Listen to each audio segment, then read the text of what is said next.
Salam, bugün biz ingilis dilində inki davam edici zamanı öyrənəcəyik. İngilis dilində hərəkətin hal-hazırda baş verdiyini bildirmək üçün inki davam edici zamandan istifadə olunur. İnki davam edici zamanı düzəltməyin qaydaları aşağıdakı kimidir. Birinci, məslərdən to hissəciyi atılır. İkinci, feilin sonuna ing artırılır.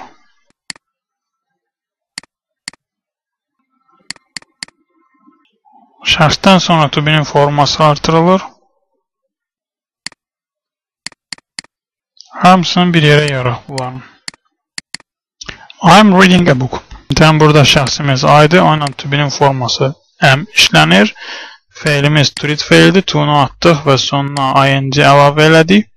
Və book kitab deməkdir. I'm reading a book tərcüməsi demək ki, mən kitab oxuyuram. Və burada bildirilir ki, məhz inki davam edici zamandan istifadə eləməyimiz onu bildirir ki, hadisə, hərəkət hal-hazırda baş verir. Yəni, mən hal-hazırda əlimdə kitab oxuyuram. İndi gəlin biz bu cümləni digər şəxslərlə işlədək və təkrarlayaq digər şəxslər üzərində. I am reading a book. You are, you ilə are işlənir to be'nin forması. Qalan yer olduğu kimidir. You're reading a book. He is reading a book. He üçüncü şəxsin təklifinə görə to be'nin forması iz işlətmişik. Reading a book. We are, you are, they are. Bunlar hamısına to be'nin forması are olduğuna görə are işlətmişik. Reading a book. İndi isə gəlin mətn tərcümə eləyək. Deməli, inki davam edici zamana aid. Mətn tərcüməsi Anar və Əlinin söhbəti. Hello Anar. Deməli, bu mətndə biz həm inki davam edici zamana aid, həm də ki, bizim keçmədiyimiz qaydalara aid cümlələrdən istifadə edəcəyik və biz keçdiyimiz yerlər, mən tərcümədə kömək eləyəcəm, amma biz keçdiyimiz qrammatikaya aid hissələrdə deməli ayrı qeyd eləyəcəm. Hello Anar, salam Anar. How are you doing? Bu inki davam edici zamanının sual formasıdır, onu hələ keçməmişik. Sadəcə soruşur ki, burada sən nədirsən? I'm doing well. Bu bizim inki davam edici zamanı görürük. I və orada həm işlənir. To do feilindən to hissəsi atılıb və sonuna deməli to do eləmək feilidir. Ondan to'nu atmışıq və sonuna ing əlavə eləmişik.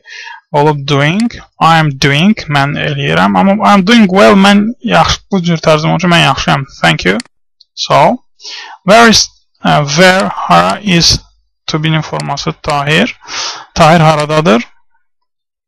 Deməkdir, Tahir is at home. At da home ev, at home evdə deməkdir. Is artıranda olur Tahir evdədir. Okay, Tahir is at home. Tahir bütün şəxsin təşkil olduğuna görə ondan iz işlətmişik. Mən misal üçün demək istəyəm, mən evdəyəm demək istəyəm, deyəcəydim ki I'm at home. I am at home. Və yaxud demək istəyəm, sən evdəsən, deməliyəm you are at home. Okay. Tahir is at home. Tahir evdədir. He is doing his homework. Bu da inki davam edici zamandır. Yəni to do eləmək feilindən to artırılıb, sonuna ing əlavə olunub, olub doing. To be'nin forması he üçüncü şəxs olduğuna görə to be'nin forması is işlənib. He is doing inki davam edici zamanda. O hal-hazırda eləyir, nə eləyir? His homeworks. His onun deməkdir. Homework ev tapşırığı.